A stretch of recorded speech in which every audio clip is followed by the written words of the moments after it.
Okay, and you're emailing Linda? Already done. Okay. So watch for Linda. She's trying to get in. Okay. So with that, if you can bear with me for a second, I will go over some logistics to start. First of all, welcome to the Inventors and Entrepreneurs Club Take 2 on virtual meeting. We meet the fourth Tuesday of the month, starting at 6 o'clock. We have a website, www.ecmnbusiness.com, where we post videos from our previous I&E Club events, handouts, and other related items. You can sign up for email updates on that website. We also have Facebook and LinkedIn pages. This meeting is recorded, so if you're in the witness protection program, make sure your camera and audio is off. The mission of the Inventors and Entrepreneurs Club is to spur new business startups and expand existing businesses in East Central Minnesota by inspiring and connecting inventors and entrepreneurs to resources and people to assist them in achieving their goals. Our club has no dues, doesn't require a membership, and that's thanks to some generous sponsors and supporters. We have tonight a couple of speakers. First up, we have Patrick Donahue from Hill Capital Corporation. Patrick is the CEO of Hill Capital Corporation, and Hill Capital invests $500,000 to $1 million directly in small businesses throughout the Great Northern Region. The fund has interacted with hundreds of established small businesses, as it made 3 investments thus far in 2020. Patrick will probably update that, might be a few more. He grew up in the Forest Lake area and currently lives in Eden Prairie. We won't hold that against him, with his wife Ann and 3 children. And we have Donna Rausch from Legal Corps, and Donna is the Inventor Assistant Program Manager at Legal Corps. She joined Legal Corps after working at Mitchell Hamlin Law School as a program administrator for the Intellectual Property Institute and Center for Law and Business, where she became familiar with school alumni practicing IP law and transactional business law. Donna's work with the IAP includes education and outreach to inventors and entrepreneurs regarding intellectual property and legal protections available. To date, the Legal Corps program has resulted in 65 patent allowances to independent low-income inventors. And bear with me one more second here. So a few logistics. Okay, Linda said she got it. I see her face on there. Great, she's in. For those of you that were on last month, we had a couple of snafus. Definitely apologize for that, but we think we got it worked out. Your microphones and your videos are toggled to off, and they will remain off. Jordan Zeller over there at Master Control, he has the switch. He will be paying attention to those coming in the door and making sure that those are muted that need to be muted. At the bottom of your screen, at least on mine, on Zoom, there is a little box that says chat. And if you click the chat icon, it'll open up a Zoom group chat. It opens it up on the right-hand side of my screen. You're able to type a message. It goes to everyone. If you have questions for the presenters at any time, please type them in there. I will ask the questions. And with that, I will ask everyone to please type your name, your business, and why you are here today in the chat box, so we know that you're here. I'll probably remind, Jordan can give me a high five if somebody enters after that message, so we can get that message to them and make sure everybody at least gets recognized. Those of you that were with us last month, we had Don from Mora, an inventor. He, I believe he got a couple of calls after the meeting, including a couple from Terry Whipple. Terry Whipple is the father of the Inventors and Entrepreneurs Club, and over in Juneau County. And so Terry was on the line, and I talked to him afterwards because he had a Zoom meeting Thursday after ours. Asked him how it went, and he said that went very well. And then he mentioned to me too that he had a couple of leads and a couple of phone calls from our meeting. And a day or two after that, he gave us a lead. And that's why Donna's here today. I believe, Donna, this is your first speaking engagement of the week. I believe on Yes. Thursday, you'll be speaking with the Juneau County EDA. So we're glad to have you here. You can practice with us, polish it up for Terry. Excellent. So with that, first speaker, Patrick Donahue. I'm going to shut my video off. I'm going to shut my mic off. Take it away, Patrick.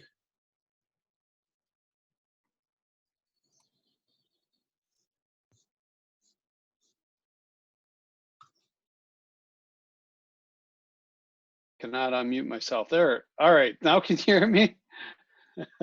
All right, cool.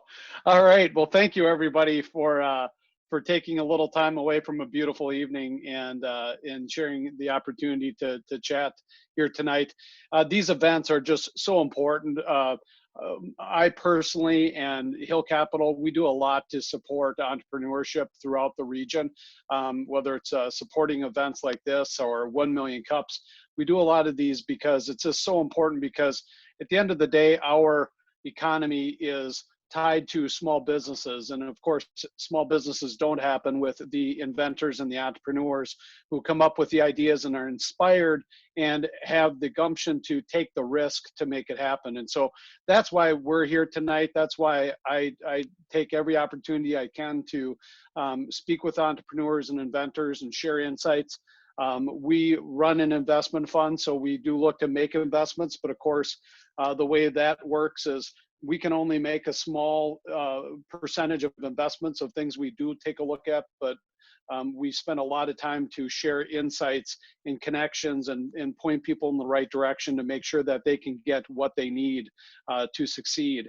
And so I am going to just walk through a couple of slides here today. And if you need anything, I put my email on the chat.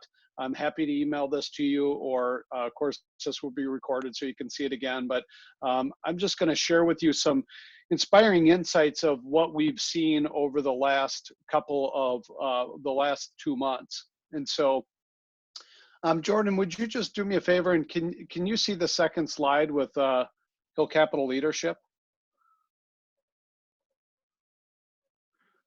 I'm trying What's to up, Patrick? Sorry. Can you see my screen? Okay, I'm just going to double check because no, I'm seeing your desktop, but with the ski hill. Oh wow, that's interesting. All right, Nope, I'm gonna share it again. Oh, I clicked on the wrong one. That's why I'm happy I checked. There we go.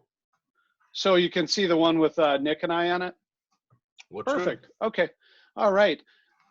So I'm just going to walk through a couple of slides. If you need any information about who we are and what we do, the punchline is we make investments in Main Street businesses. We look to provide capital to small businesses that are looking to build and to scale. And really, it's all about the owners that are looking to create legacy. And what does that mean?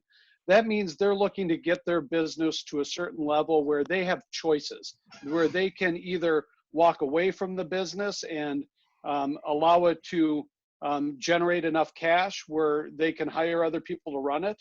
They can hand it over to the next generation. They can do the things that they want to be able to make sure that business is no longer in charge of them, that they can have that business work for them and not work in the business anymore. So we'll provide the capital, and also we look to provide the community as well. And we do that by our friends like Jordan Zeller and others who are our ambassadors to Hill Capital Corporation. We work with a community of 50 ambassadors. These are people who take the extra time to network and to share insights with the business owners to help make sure that they are connected. I could go into a lot of details about kind of what the markets look like, but that's not what we're here for tonight. The reason why we're here is because entrepreneurs are the lifeblood of our economy. A lot has changed over the last few weeks, and we were really founded as Hill Capital on the principles of community. And so we are actively giving back wherever we possibly can. And I put on this slide here our core values, because at the end of the day, that responsibility really stands out in a time like this. When we are in a midst of chaos, we do feel a deep responsibility to all of our stakeholders, and that includes all the communities that we serve. I saw this post the other day from a friend who shared this on LinkedIn, and this is a picture of downtown Minneapolis. And for a good chunk of my career, probably for about 10 years, I worked downtown Minneapolis, literally in the building next door to the IDS here. And this is the Crystal Court. And, you know, this is high noon on a weekday, and you can see how the Crystal Court is normally hundreds of people, and it's now no one around. And so we know the issues. We know how our Main Street businesses and everybody's gone into hiding. And we've stepped up to do things like these events. We've hosted a number of community forums about helping people understand how to survive and to thrive in chaos. We've done that specifically for like the North Branch Area Chamber of Commerce. I wanted to give them a shout out in case somebody from the North Branch area is on the call today. And we've done it for groups like EO, and of course, we are a member of GPS 4593, who is a catalyst to helping start here the Central Minnesota Entrepreneurs and Inventors Club. And we've also, of course, have gone online, and we've hosted a number of events where we have over 100 business owners show up to things like we host Empire Builders. We, of course, move that to online. We've done that. And so if there's business owners that are on the line that would like to come to our events, we'll make that available or reach out to Jordan. We've also been able to do a video of one of our past events that Jeff Brown spoke at. He was one of the early employees of Apple, and he shared insights about how when they were at Apple Corporation, they thrived during those times of chaos at Apple. And then he shared his stories about when he was a CEO of BioKey and brought Benjamin Netanyahu onto his board. It was right after 9/11, and it's a wild story. But he talked about throughout his career how he's seen other moments like we're facing right now, and how there's opportunities to actually take advantage of the silver lining. And so with that, I'm going to just share with you, and what I told Jordan and Nancy and everybody that I do is, we just wanted to share a few stories of the things that we're seeing of people surviving and thriving, to just share some points of inspiration, because we know the problems. We know our main streets are empty. We know the challenges. You know, the train just didn't go off the tracks. As Warren Buffett just said at the Berkshire Hathaway annual meeting 2 weeks ago, the train literally got completely taken off the tracks. And that's something very different than what we saw in the 2008 and 9 recession, and even the 2001 recession as well. So this is something very different. But I just put this slide up here to share some national stories, because I think some of these national stories are reflective of some of the things we're also seeing in our local communities. We're seeing distilleries that are taking their alcohol production and making hand sanitizers. We're seeing payroll providers being very proactive with the PPP, the SBA Payment Protection Program funding, and helping business owners make those calculations. We're seeing national players like Coursera and other online education sources make available for free or deeply discounted things like self-care and other things on courses that can help people get through these challenging times. And then, of course, like the National Public Radio is doing things that is providing programming that are helping people out through this time. And on a local level, when we did Empire Builders here 2 weeks ago, we had 10 companies present, and I grabbed the logos from a couple of them, and I just thought I'd share a couple stories with you here today. And I think the most important logo here is the one in the bottom right-hand corner where it says your name here. At the end of the day, this is all about you. It's about the makers, the doers, the people that are out there building businesses. It's you that has to add to the story and talk about how you are inverting the problem and where you're seeing others invert the problem. Without a doubt, we could all stick our head in the sand and wish this would go away, but that's not the reality. We have to be the true blue entrepreneurs and stand in the face of chaos and make things happen. The first one I'm going to share with you is Cache Software. This is one of the companies that we made an investment in. And Cache provides software to home and community-based services companies.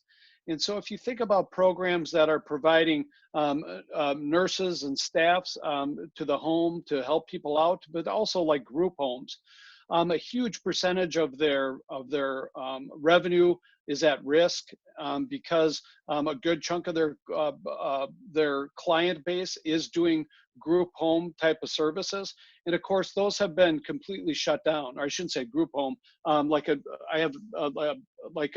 community-based services. So I called it like adult daycare, but we're adults will come in the group settings, and so all that has been shut down.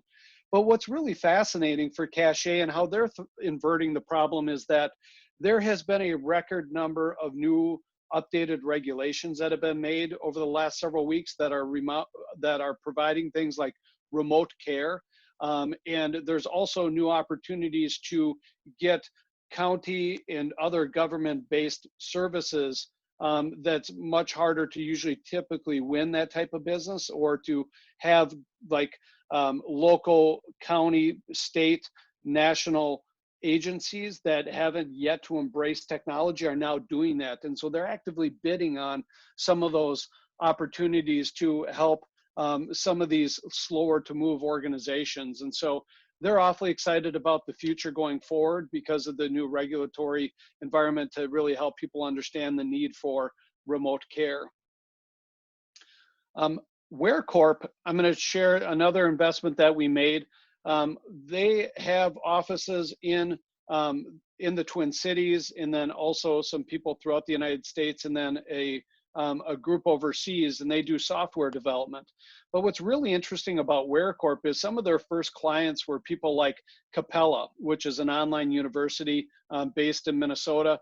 And so they have been doing well with their online education clients, but of course some other clients have not been doing well.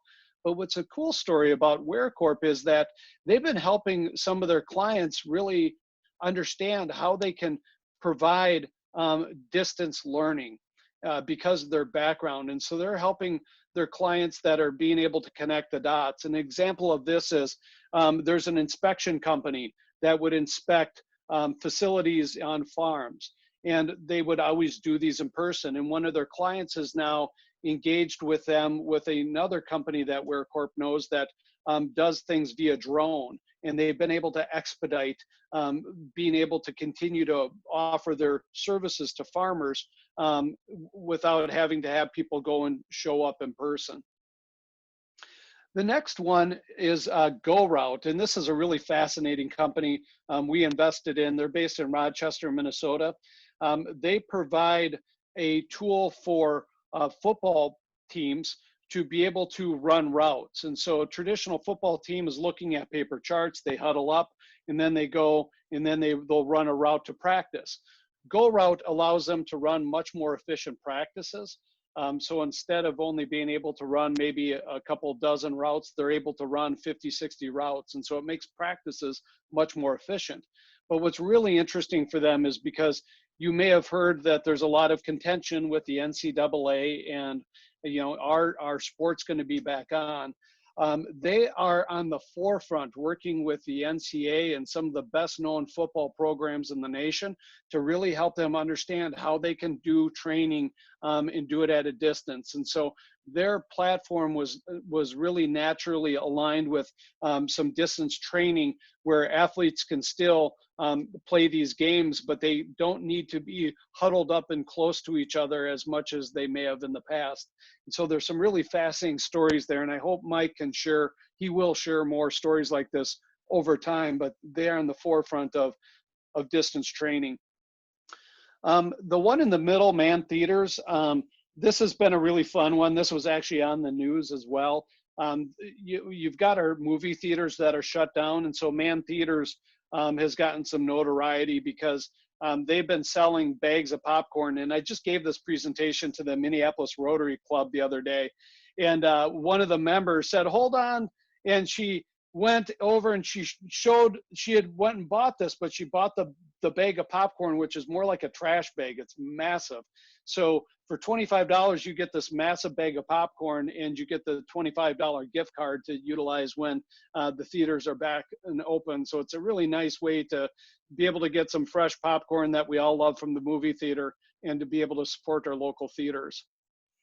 And then finally, Blue Nest Beef is based in southern Minnesota. And I like to bring this one up because Todd Churchill has been to a number of our events and shared his story at Empire Builders here recently. He shared how they've been on the forefront of bringing farm-raised meats directly to consumers, and how they're building that business. And so it was a little bit of the right place at the right time with the pandemic. You've seen how some of the large meat processing facilities have been running into trouble, and we've been running into some shortages and so forth. And so they've been able to raise some substantial money here, even during the pandemic, and be able to service their clients. And so that's been really fun to hear. And so with that, I'm going to just wrap it up by sharing a couple more things with you. And, you know, at the end of the day, the takeaway I want for you to have is that this all begins with you. So if you saw something of inspiration here tonight, whether it was, you know, from me or from Donna or Jordan, anybody, pay it forward. Share those learning moments with other entrepreneurs. Inspire the local small business owners in your community. We're all going to go through massive change here. So I had some kind of fun and different quotes here about change. But at the end of the day, we have an acronym we call Go West. So that last quote kind of refers to that, about how people can think about surviving and thriving. But you know, at the end of the day, the country, the world now really needs people of your ability. We need the inventors and the entrepreneurs now more than ever. And so we are here to help you. If there's anything I can do, I will do it. You can email me directly. Jordan always has my contact information. We are hosting a community forum that's free and open to the public this Thursday at 4 p.m. You can register right on our website. And then my gift to you here tonight is I'm working on publishing a full book on helping entrepreneurs thrive and how they can create legacy. That's going to be out hopefully in about a year. But I've taken some of that core content and we made an ebook with it, just a small 20-page book to talk about specifically our insights, our best insights on how to face fear and chaos, and what you can do today to take action to survive and thrive. So if you want a copy of this, it's not out there available anywhere. You do have to send me an email so I can send that over to you. It's just something we're putting out there for our friends at this time. So with that, I appreciate being able to share an evening with you amongst friends. And I see many people on this call that I know. So I appreciate being able to say hello to everybody. And hopefully if we have time for a community dialogue, I'd love to be able to share insights and hear what other people are seeing in this time of chaos. So with that, thank you, Jordan. Thank you for the opportunity to share some insights tonight. All right, I got the go ahead from Jordan here. He unmuted me. Patrick, you can hear me? All right. We do have a question, Pat, from Brad. He's got 25 years in the food industry. He's curious about the beef company. How are they getting it to the market, keeping the cool chain intact? We got to unmute Pat, Jordan. Mute myself. There we Okay, go. there it goes. Thank you. So good question, Tom. You know, I'd be happy. Shoot me a note. I'll give you Todd's contact information if you want to reach out to him. I don't know that level of detail about their business, but I do know that their model is a direct-to-consumer business model, and they're still in the earlier stages. So unfortunately, I don't have that level of detail for your question. Okay. So Patrick, I have a question. So what as we look around, I mean, nobody predicted the length of time that this COVID stay at home and shutting down businesses was going to take. Obviously, I think we can all predict that some businesses are not going to survive this. Yes, And unfortunately. yeah, and so, is there a length of time? I mean, are you hearing from businesses that, geez, if we're shut down 2 more weeks, we're going under, or we can, are some of these businesses that you've invested in or that are talking to you, are they saying, you know what, another month, another 2 months? Is there any time frame that anybody's giving you? Well, in terms of like, business owners that, can't survive much longer, we've had some of those conversations, but I think some of the most poignant ones are right on the Main Street media. I mean, it is definitely the restaurant owners, which already run a thin margin business. Some of these service providers, a good friend of mine owns basically like a beauty studio, and it's really difficult because they're very close to their customers. And so I think all of those businesses are going to have a very, very hard time. What we are working with in the companies that we invested in, and I think what some of the better prepared companies are doing is that, frankly, they're becoming mentally prepared for this to last well into 2021. Unfortunately, I think the reality is until we have a vaccine, we're going to be far from being close to reality. And I think we have to keep in mind, as business owners and as supporters of our fellow business owners, is that, for some of these businesses, like a restaurant to reopen, they're frankly probably at more risk financially reopening than they are shut down. And when a restaurant in particular reopens, now they have the real risk of payroll, and they have the risk of now buying food and trying to anticipate demand. And so that can be more of a financial tightrope than just being completely shut down as it is. And so I think we have to all keep in mind that as businesses do reopen, we are far, far away from being out of the weeds. Like I know, like the hotel industry, if they're running at anywhere under 70% of capacity, they're losing money. I mean, you got some rules of thumb, like same thing with restaurants and stuff like that. They need to hit certain critical levels. And so I'm one of the last people to be pessimistic, but I think it's extremely prudent today to be very realistic about how long this could last and what people are going to need to get through this, and to make the best choices they can for themselves and their families, and their communities on how to navigate this. Because the one thing, and I know I've talked to my friends at GPS 4593 quite a bit about this, is that the worst thing we could do is cheer people on to only have it become a worse financial disaster for them and for their families. And we're seeing that front and center, of course, with the restaurant industry. It's going to be challenging. So that's where we do a lot of financial planning and analysis for our investments. We do a fully forecasted monthly model to forecast where cash is. And so if somebody doesn't have that level of forecast, now is the time to have it. And so I've got a template that we took it off our website, but I'd share it with anybody on this call. But you really have to work with that. And I know like Brad's on the phone, and Tom and others that are familiar with, and Linda, that know how to, put together numbers. But now's the time to be working with bankers and accountants and others to really help understand the numbers. So we don't do more harm than good, because I am concerned about that. So, and that was, you brought up a couple of interesting points that we've heard.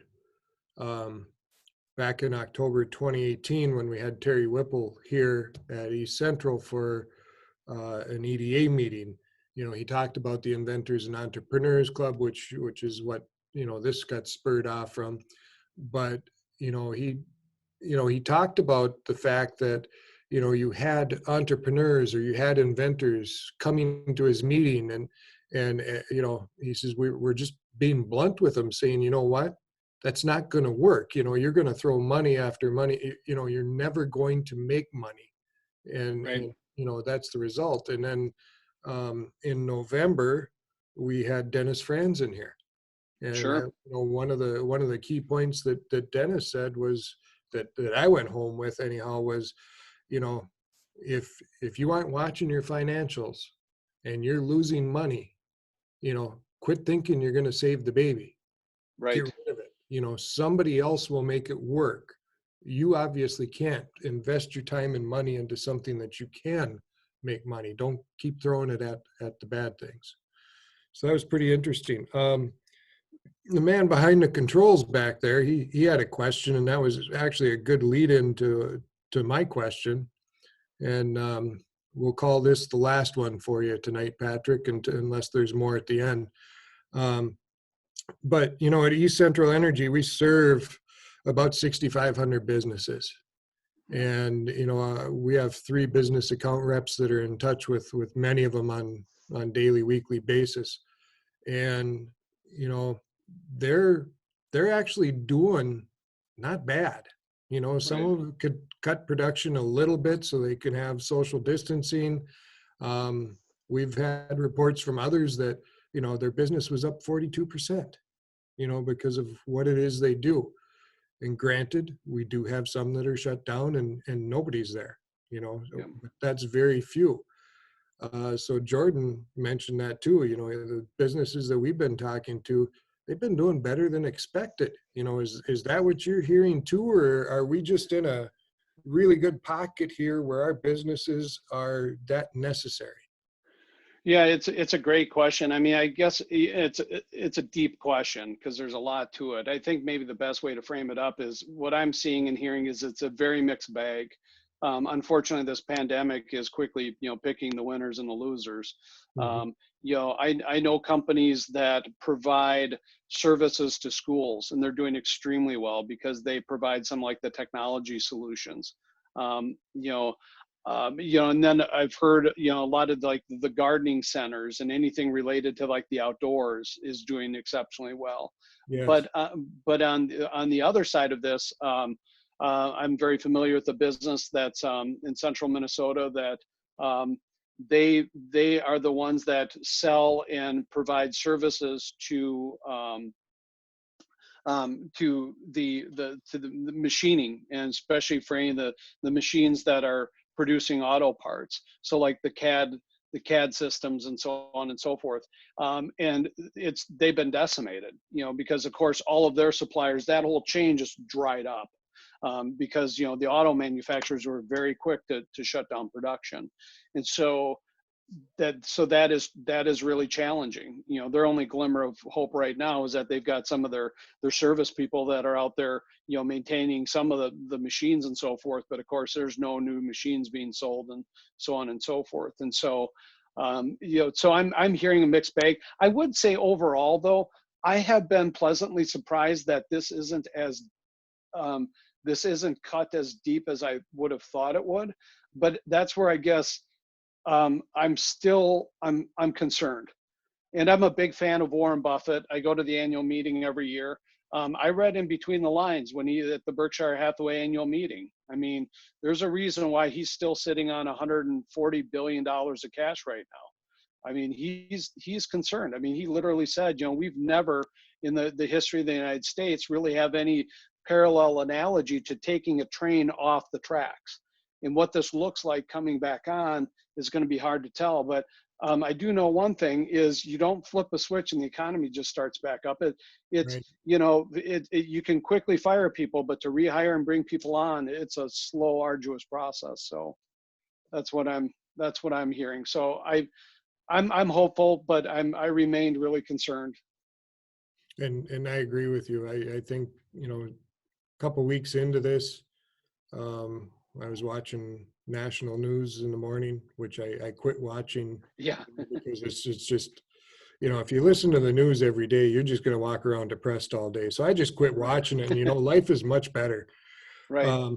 But, the first segment they had was, California, Southern farmers, basically tilling their crops into the ground. They were, getting rid of them. And in the next half hour, it was all the food banks that were, needed tons of food. So here we are basically euthanizing and getting rid of Isn't it amazing? food supply, and Yeah. another sector just crying for it. Well, I'll share a quick little story because it might be of interest to some people on this call. A good friend of mine tipped me off to this. There's a company called the Chef Store, and it's publicly held, but it's a great example of like, so they only sell to the restaurants. And so they have all this food and all these supplies and toilet paper and everything else, yet all their stuff is stockpiled and they can't do anything with it, and they only sell to restaurants. And they were talking about opening it up and selling to the general public. But it just shows how disjointed so much of our supply chains have become, where you've got these farms that only supply, you know, eggs to these types of restaurants, and all of a sudden those are shut down and they can't get their eggs elsewhere, and then they have to, you know, Exactly. then they have to destroy all their product. And so there's a lot of things that aren't making sense out there that I am optimistic that will be fixed long term, so we have more of a flexibility in our supply chains long term. And then also I'll share that I do know of companies that are looking to onshore, and that's all going to be that's all picking up a lot more steam now. But I think a lot of people are going to be in a real hurry to start to build their facilities here in the United States and get them out of China. And I've seen a few of those, and that was happening beforehand, but now it's expedited. Because right now I have an investment in a company that does import some stuff. And right now, if you're importing from China or elsewhere, you're 3 weeks sitting in the port in California. And that doesn't work either, because they're expediting all the N95 masks and all that stuff, which they should, but it just shows that we have to wake up, and I think it's going to be one of the greatest eras of prosperity the world has ever seen to come, but we have to get through this first. But I think we're going to be onshoring stuff. We're going to see a lot of interesting things happening, but we got to get there first. Well, Pat, thank you for being with us today. You're going to be hanging around yet for the rest of the Oh, meeting? definitely. Yep. Okay. Yep. Very All right. much so. Yeah. Well, Thank you, Mark. I all right. appreciate the opportunity. And if we have further questions for Pat, if we have time at the end, please remember to put them in the group chat. Those of you that maybe came in after, please introduce yourself in the chat box there. We'll get to those at the end. And next up is Donna. Donna's going to talk to us about patents and inventors, correct? Yes, correct. So now the trick is I'm going to share my screen. We'll see if it works smoothly.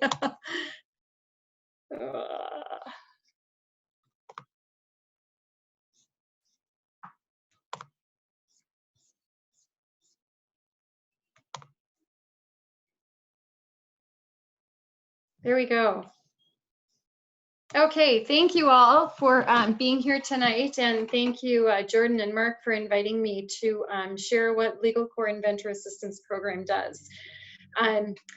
Our purpose, the Inventor Assistance Program, is to help inventors who do not have resources to patent their inventions. So we are about trying to help spur the economic development of communities where there are independent inventors who are looking for entrepreneurial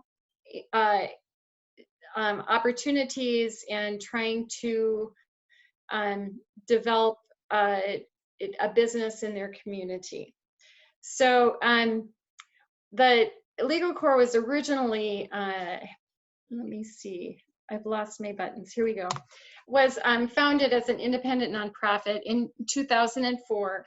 And the original purpose of Legal Core was to help businesses and startups with legal transactional business advice. The transactional business attorneys that were involved with this startup felt that many small businesses that ran into trouble down the road could have averted that disaster or potential disaster if they had had adequate counsel up front. It would have been easier for them and a cleaner route. So that is how Legal Core got started.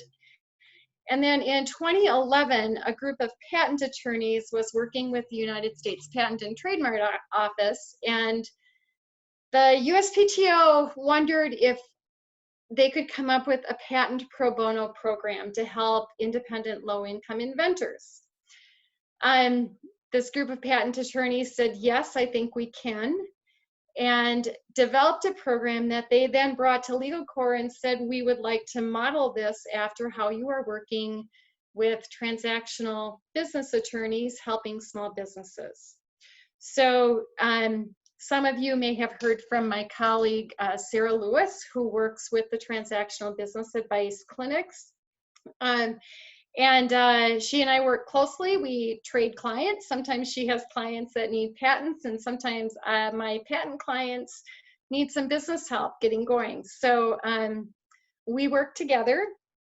The USPTO, in development of this patent pro bono program, took what we developed in Minnesota and then replicated essentially the program across the country so that all 50 states had a program for independent inventors to receive this type of assistance.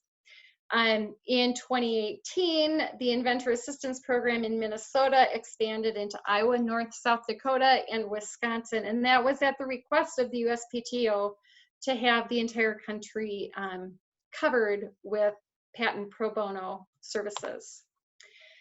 So the Inventor Assistance Program, we have a couple different models, service delivery models. One is monthly IP brief advice clinics. Now, as of the middle of March, as you can imagine, we had to do some changing ourselves, and we went from in-person clinics to everything is by phone. I was kind of surprised myself how quickly our volunteers said, yes, we can do that, and adapted. But I'm going to talk about these in terms of what this offers to inventors and small businesses, regardless of whether it's in person or on the phone. When we have the specific intellectual property brief advice clinics, it is hosted typically by a SCORE volunteer. My purpose in that is twofold. If an inventor walks in to a clinic and does not have a SCORE volunteer, I truly hope by the time they come out, they have asked to have a SCORE mentor. What we are finding with the inventors we work with is they really, really, really need that business plan. How are they going to commercialize and monetize their invention? Is it worth getting a patent if you can't see your way forward to create income off of it? So I know that you have SBDC offices, and the community economic development services are awesome. I don't know if you have SCORE chapters in your counties or not. I'm guessing you do. But I find that organization to be very helpful. I also found the model of this Inventor and Entrepreneur Club, where you have both groups of people, because inventors are not necessarily entrepreneurs or business people by nature. And entrepreneurs and small business owners are not necessarily inventors. So I think that they can work well together, and I think that having your forums where you're really including both is a really awesome idea, which is why I'm talking to Terry's group next month. But the IP Brief Advice Clinics, it's staffed by a volunteer patent attorney, and in these days of phone, the patent attorney is calling the clients. We're setting up the clients in time slots, and then the patent attorney is making those phone calls to the inventor or the client to answer questions, provide whatever services they're looking for. Sometimes it's a matter, especially with intellectual property, it's just a matter of you don't know what you don't know. And so if you have this thing that you have invented,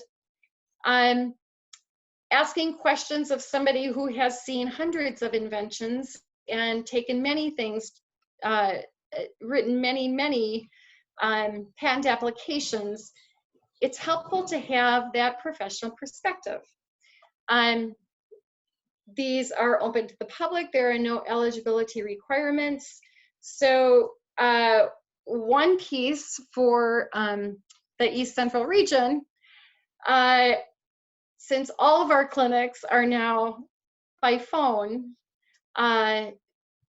inventors in your communities can much easier access this service. Normally, and by normally, I mean pre-March, mid-March, when we do in-person clinics, one at the beginning of the month and one at the end of the month are in-person only. And I only have one monthly by phone clinic. So that will continue. That one won't go away, but it is just once a month. So the other service delivery model we offer is full representation assistance, and that is once the inventor is financially qualified, and I'll go into those details later. Another model of delivery is free public presentations. We do various workshops, kind of depending on the organization that's asking. We can tailor it.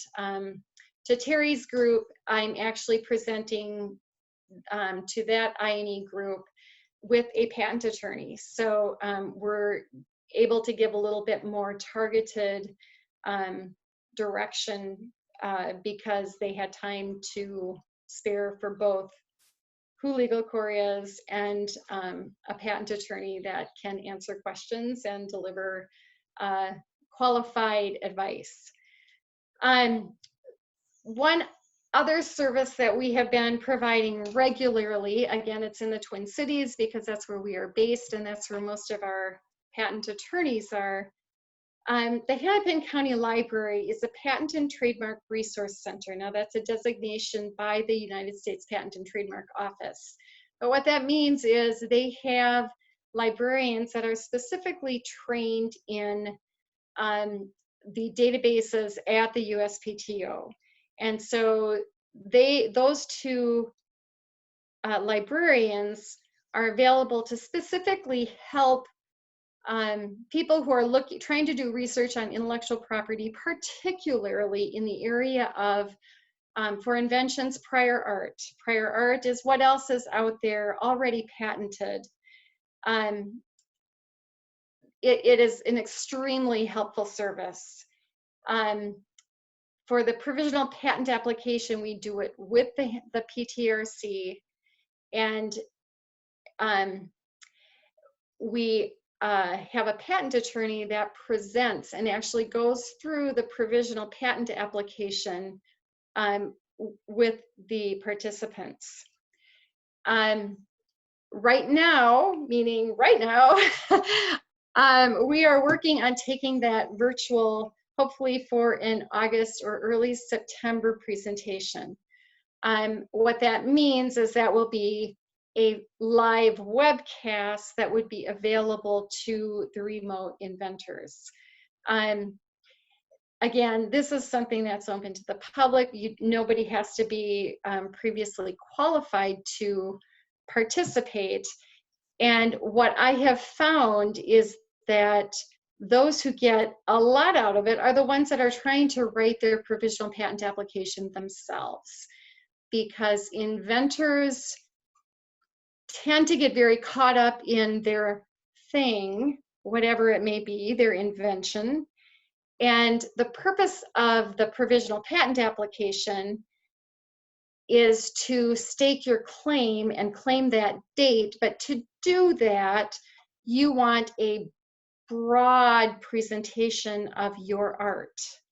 So that can be a challenge, and that is a really, really helpful portion of this particular presentation. So if we do manage to get that online, that will get to Jordan, and it will, I hope, will be posted for your area. When we offer full representation, we do that to independent inventors with household income under 300% of US federal poverty guidelines. For frame of reference, for a household of one, 300% of poverty guidelines in 2020 is $38,500. So it's a pretty low income. When an inventor is within that, we can provide a patent attorney to draft, file, and prosecute a patent application.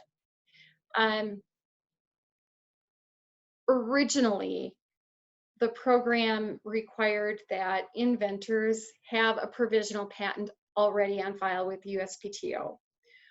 What the patent attorney volunteers found was that if they could write the provisional patent, they would have a much stronger non-provisional patent application.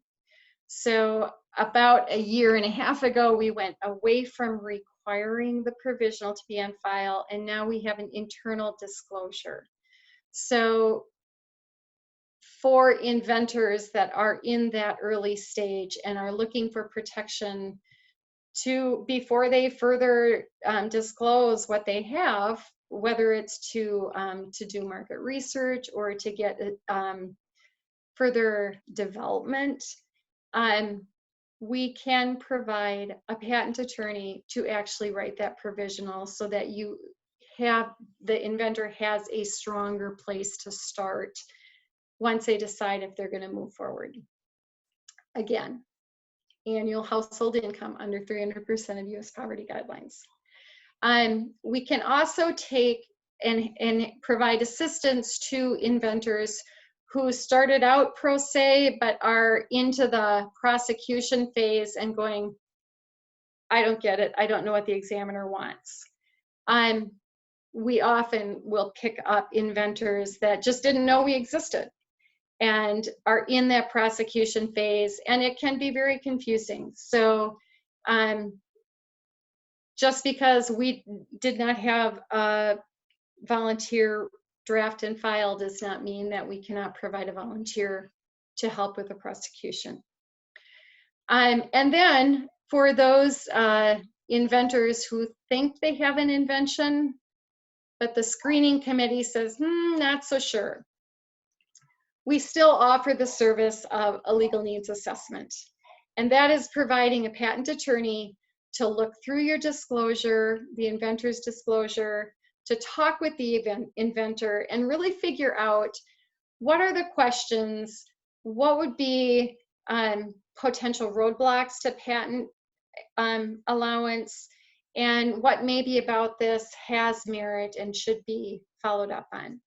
So any inventor that applies, at the very least, is going to get some additional counseling.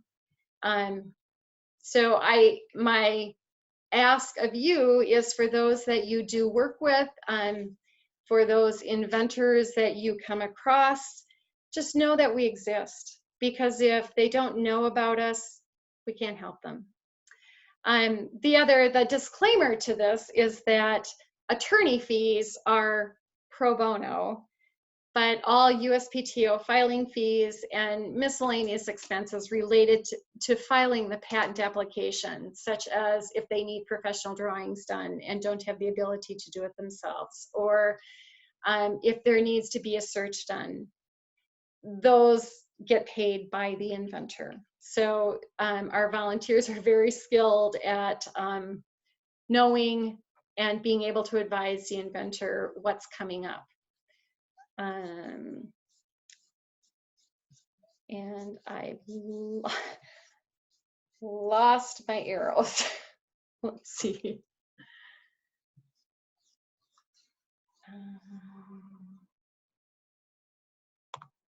There we go.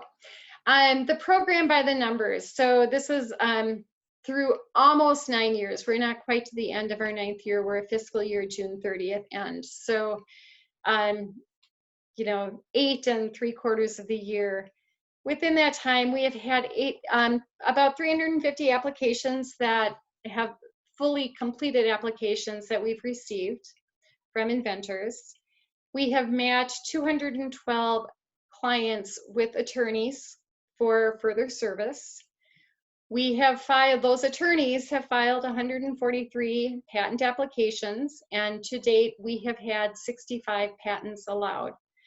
One of my 3M attorneys looked at those numbers and says, wow, 3M would wish that they had those kind of numbers. So I think that my takeaway from that is the inventors that come into the program are so committed to what they're doing, and they are passionate about what they have created. So we're looking to help them. And if there is any way that we can, we will do that. We are privately funded. We are funded mostly by law firms and companies that provide volunteers to work with our inventors.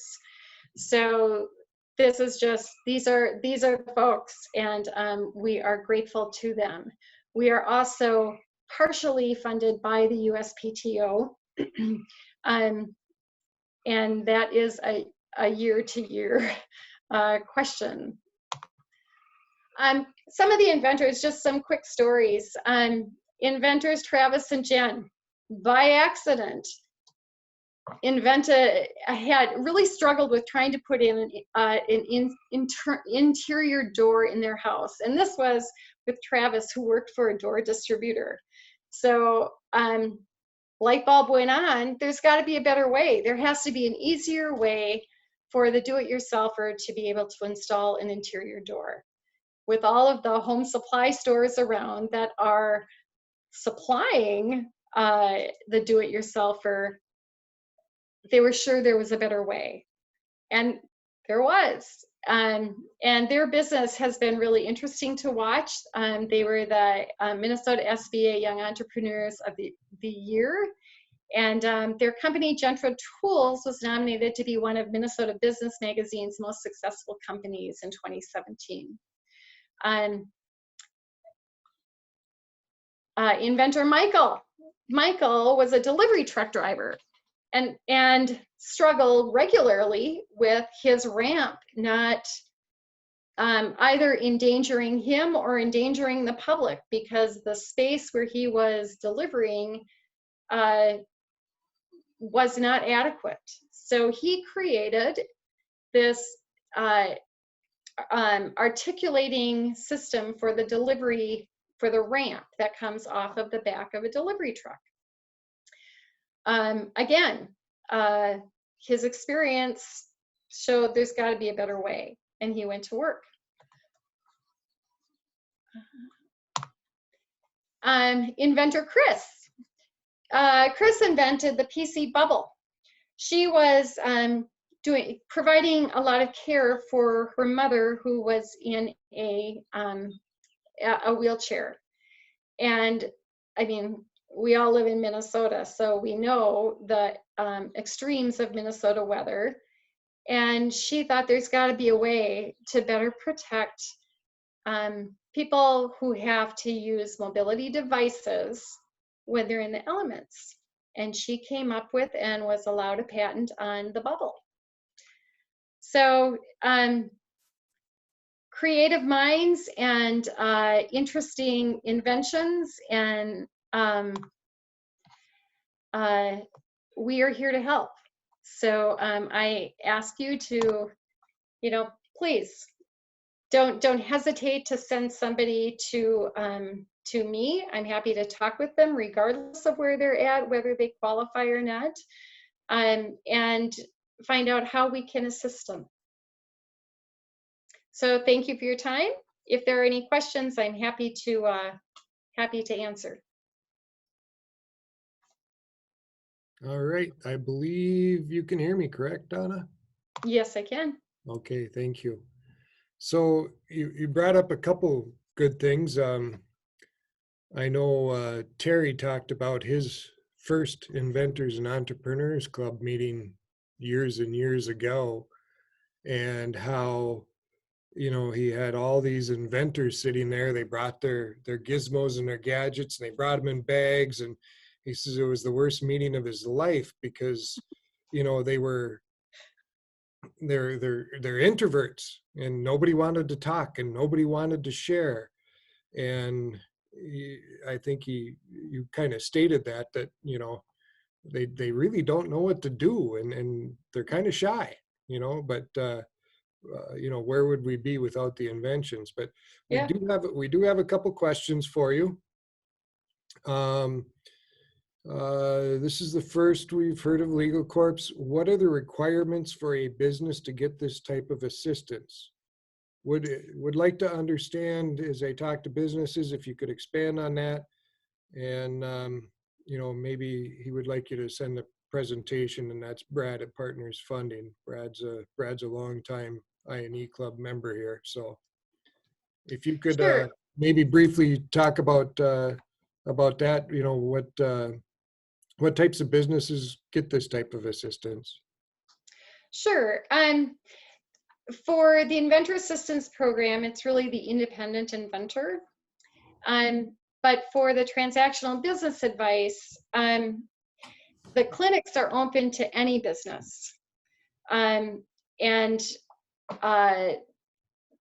right now, all of the clinics are remote. So my colleague Sarah arranges those appointments. I'd be happy to connect you with her. But even when we go back to in-person, and Jordan, this is my ignorance, does the East Central Regional have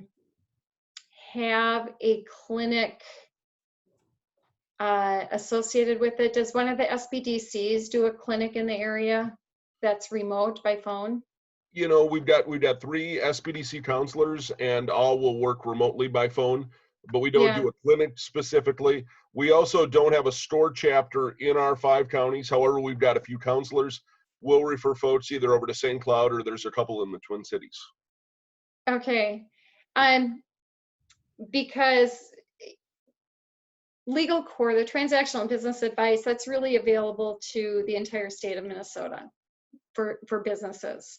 So feel free to, my email's easy because it's iap@legalcore.org. But Brad, I can get you connected to Sarah if you want further information about the resources for the businesses.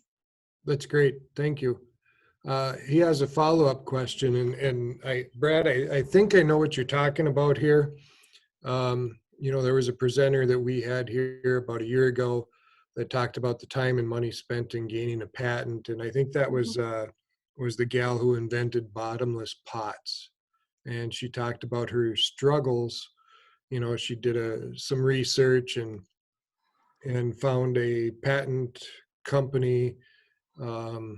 You know, for, I don't remember what the figure was, but it was $1,000. And after 3-4 months, she got word that, yep, you know, we think you have a patent, and or that, you know, you have something unique. We can, you know, now pay a $5,000 for this patent. And then she paid that, and then got told that there was 3 or 4 different designs already. What made hers unique compared to those designs? She had something else. She spent a lot of time. She spent a lot of money. And Brad's question is, you know, would it have been better for her to take that patent pending route, kind of slow things down until the time is right? I mean, obviously, we had a patent attorney here several months after she was here. You know, he brought some props, you know, which is real, which is fake. And to tell you the truth, you know, they looked identical.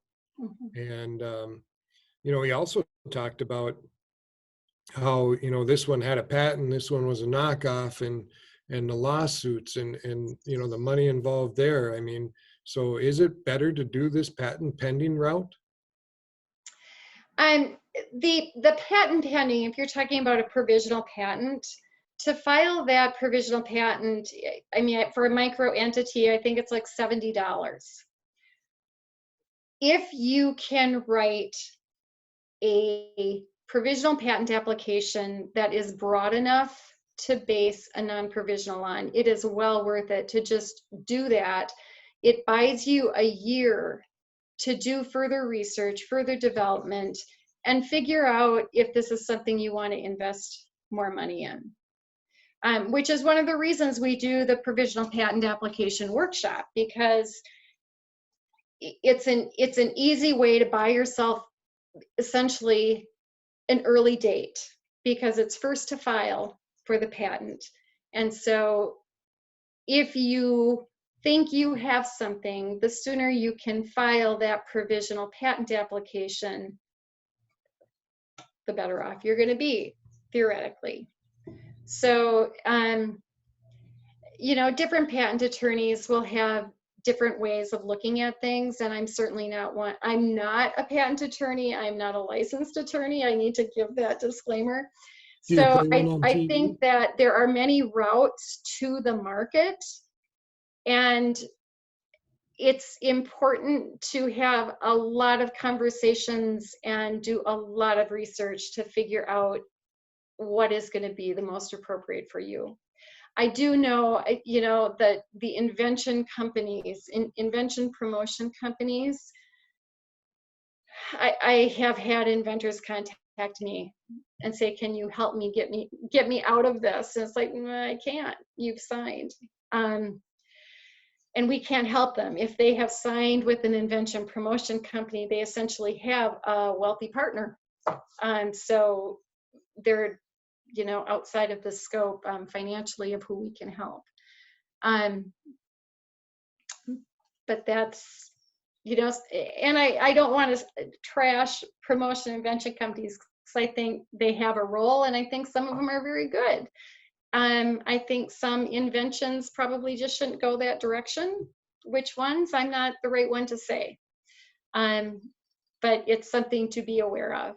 On our YouTube channel, and there's a link to our YouTube channel from our website, but Deb Hess, who has been with the United Inventors Association for many years, has a presentation that we have posted on, you know, the other, what all to be considering when you're looking at taking something new to market. Because the numbers are, you know, not in the favor. I was on a webcast of Lambert Inventions last week, and, you know, 1 of 100, maybe. And that 1 of 100 might, you know,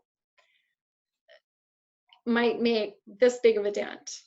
But, you know, everybody, inventors tend to look at, you know, the reality TV shows and think, oh, well, that's where I'm going to make a lot of money. Well, it's not.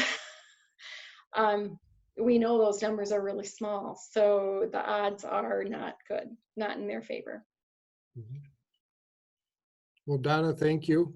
Like to remind everybody, if you have a question for Donna or Pat, please type it in the chat box now. While you are doing that, I'm going to scroll to the top of the screen and just kind of read who all's here in case you haven't. We have Nancy Hoffman. She's with the Chisago County HRA. The man behind the controls, Jordan Zeller, who just about doesn't need anybody's introduction. He's a man of his own talents and well known in the East Central Regional area. Or lack of talents. Well, that too, once in a while, but you know, between the two of us, we managed to make one. So Patrick, who spoke tonight, Sandy Voigt, Sandy's here, Director of Women's Business Alliance. Tom Ouellette from the SBDC regional office here. Tom is a great resource for entrepreneurs. Linda Lytela, Linda's with Raven Performance Group. You heard Pat mention Linda's name. Apparently Linda's well connected too. She might be just a little bit more connected than you, Jordan. Brad Connor from Partners Funding Incorporated. Brad's the question man tonight. He gets the award for the most questions. Thank you, Brad.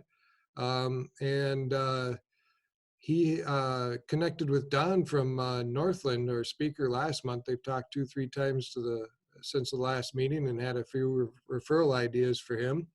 And, you know, that's why we're here, folks. We're here to help each other out and make businesses and inventions popular in East Central Minnesota. David, I'm going to butcher your last name. I'm sorry. Peddler with Avison Legal. He's a business attorney working with early and growth stage businesses for financing and mergers and acquisitions. He came, of course, to hear Pat. He was one of the speakers at the first meeting of this group, and that would be the one that I was in Mississippi and missed. So David, thanks for being here. Paul Kastenbauer, owner of Dalcor Corp, welding, manufacturing, and assembly job shop in Mora. Paul, welcome. Anyone else? Patrick has a link in the chat box. We got, Patty and Terry Lynn. Patty's here, beginner inventor of the Bram area here. And I know they came to a meeting here not too long ago. Hopefully we'll be able to have one of those again someday.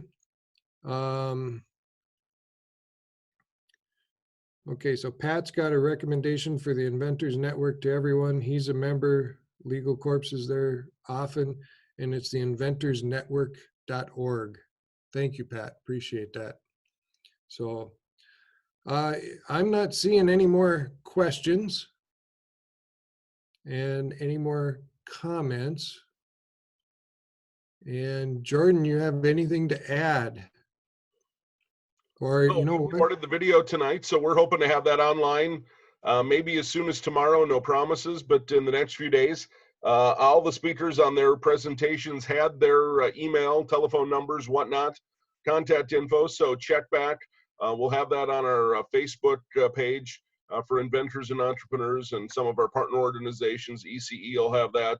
The East Central Regional Development Commission, GPS 4593, et cetera. So awesome job to all of our presenters tonight. Thank you, Patrick, and thank you, Donna. Thank you. Thank you. Yeah, definitely appreciate you being here. And folks, don't forget, look at the flyer.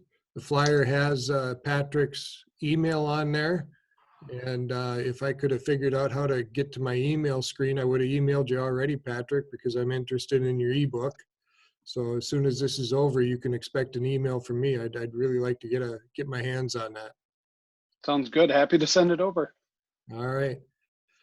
All right. Oh, Patrick will also present at the Women's Business Alliance webinar on June 17th. Recession Proof Your Business. So Patrick doing another duty in the COVID environment. Now it's recession proofing your business. So tune into that on June 17th. That's from Sandy. I'm sure Sandy will have plenty of communication going out. So watch your email, watch the Facebook and other social media. Other than that, I hope everybody's at home, because then I don't have to tell you this, but you know, if you are driving, be careful. Don't hit a power pole, because if you do hit an East Central Energy power pole and cause an outage, we will charge you. So have a good night, everybody. Thank you for being here. We look forward to next month. Stay tuned, whether we're live on the internet or maybe back to in person. I guess we'll know more in the next month what the governor has to decide. So with that, thank you, everybody. Have a good night. Good night. Thanks, everybody. Bye-bye.